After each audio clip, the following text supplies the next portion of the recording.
Assalamualaikum warahmatullahi wabarakatuh. Bagaimana kabar anak-anakku semuanya?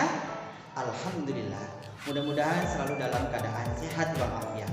Anak-anakku semuanya yang Bapak sayangi, senang sekali Bapak bisa menyapa kalian pada pertemuan kali ini. Bapak harapkan di tahun ajaran baru kali ini kalian bisa semangat lagi dalam belajar maupun semangat dalam mengikuti pelajaran yang ada. Marilah sebelum kita mulai belajar, kita berdoa terlebih dahulu. Bismillahirrahmanirrahim. Rabbi zidni ilman warzuqni fahman. Baiklah anakku semuanya, pada pertemuan kali ini kita akan membahas tentang sistem pernafasan pada manusia. Yuk kita simak baik-baik penjelasan video berikut ini.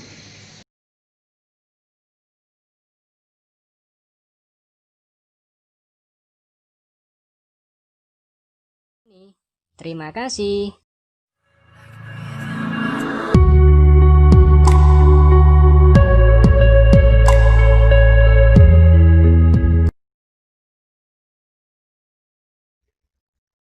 Kembali lagi dengan biologiedukasi.com. Kali ini Biologi Edukasi akan membahas mengenai sistem respirasi pada manusia.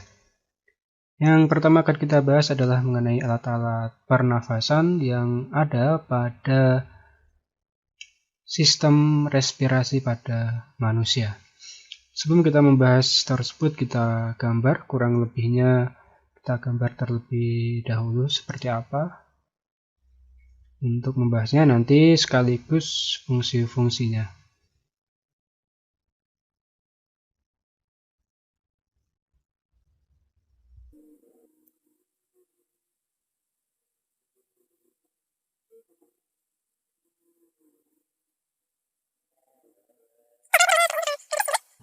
Dan untuk bagian-bagian rangka gerak bawah terdiri dari tulang paha, tulang tempurung lutut, tulang kering, Oke, kita langsung bahas satu betis, persatu tulang untuk pergelangan penjelasannya. kaki, Pada poin pertama kaki, nanti dan ada tulang jari yang kaki. nomor 1 di Ikan sini anakku yang semuanya, dinamakan menarik dengan bukan pembelajaran hidung. hari ini? Kita tahu hidung adalah alat pertama pada sistem pernafasan, di mana nanti pada hidung ini dia memiliki dua fungsi utama. Yang pertama adalah digunakan untuk menyaring udara, dan yang kedua digunakan untuk proses menghangatkan udara yang masuk. Untuk proses penyaringan udara ini dilakukan oleh dua bagian. Yang pertama adalah rambut hidung, dan yang kedua dilakukan oleh mukus.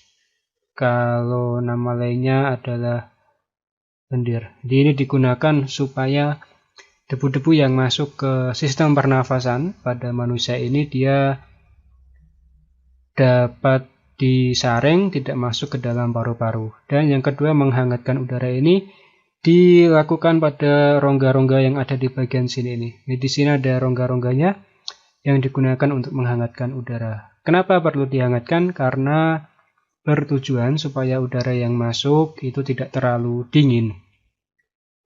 Kemudian pada organ yang kedua, di bagian bawahnya, di bagian sini ini, nomor 2, ada yang dinamakan dengan faring. Nah, fungsi utama dari faring ini adalah dia merupakan pertemuan antara saluran makanan dengan saluran pernafasan. Ada di bagian faring. Jadi dia nanti dilewati baik makanan maupun pernafasan dinamakan dengan faring. Kemudian yang ketiga ada yang dinamakan dengan laring. Di mana posisi dari laring? Laring lokasinya ada di bagian sini nih. Nomor 3. namanya laring. Nah, pada bagian laring ini dia akan membentuk yang dinamakan dengan jakun. Kalau pada laki-laki, jakun akan lebih menonjol dibandingkan perempuan. Dan juga pada bagian laring juga ada yang dinamakan dengan epiglottis. Nah, di bagian epiglottis inilah yang kadang bisa menyebabkan yang dinamakan tersedak. Tersedak terjadi apabila saluran pada epiglottis ini dia tidak menutup sempurna. Misalnya ketika kita makan, kemudian sambil berbicara, kadang bagian epiglottis ini masih terbuka, sehingga makanan akan masuk ke saluran pernafasan. Nah, responnya adalah dengan proses tersedak ini. Di bagian laring juga ada pita suara yang digunakan untuk untuk bersuara. Yang keempat, di bagian bawahnya, di bagian sini ini, nomor 4, ada yang dinamakan dengan trakea. Nah, trakea ini terbentuk dari yang dinamakan dengan cincin tulang rawan. Jadi dia terbentuk dari cincin tulang rawan, yang juga di bagian sini ada yang namanya jaringan epitel bersilia. Nah, tujuannya pada epitel bersilia ini adalah digunakan untuk mendorong mukus keluar. Jadi, silia-silia ini atau rambut halus yang ada di bagian jaringan epitel ini digunakan supaya mukus itu nanti bisa dikeluarkan lewat sistem pencernaan makanan. Itu untuk trakea. Di bawahnya, nomor 5 di bagian sini ini.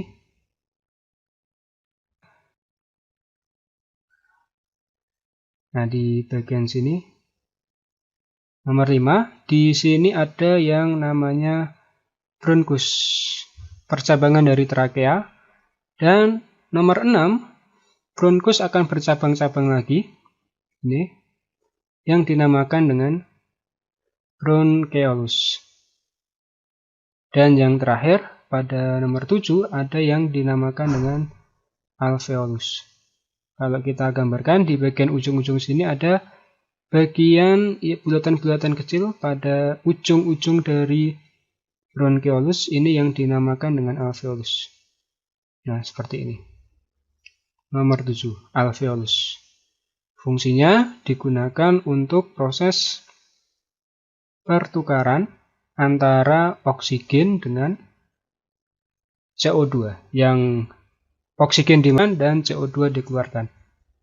Nah, dari semua alat pernafasan ini nanti yang sudah masuk ke dalam paru-paru adalah 3 ini. Jadi bronkus, bronkeolus, sama alveolus ini dia sudah masuk ke dalam yang namanya paru-paru. Jadi ini urutannya: hidung, faring, laring, trakea, bronkus, bronkeolus, dan alveolus. Biasanya yang sering keluar di soal adalah ada gambar, kemudian disuruh menyebutkan bagian-bagian dari alat pernafasan. Ini yang sering keluar. Atau juga kadang ada juga yang disuruh mengurutkan. Jadi mengurutkan dari atas sampai bawah urutannya apa aja. Demikian pembahasan mengenai alat pernafasan pada sistem pernafasan manusia. Semoga membantu dalam mempelajari materi sistem pernafasan, terutama yang berkaitan dengan alat-alat pernafasan.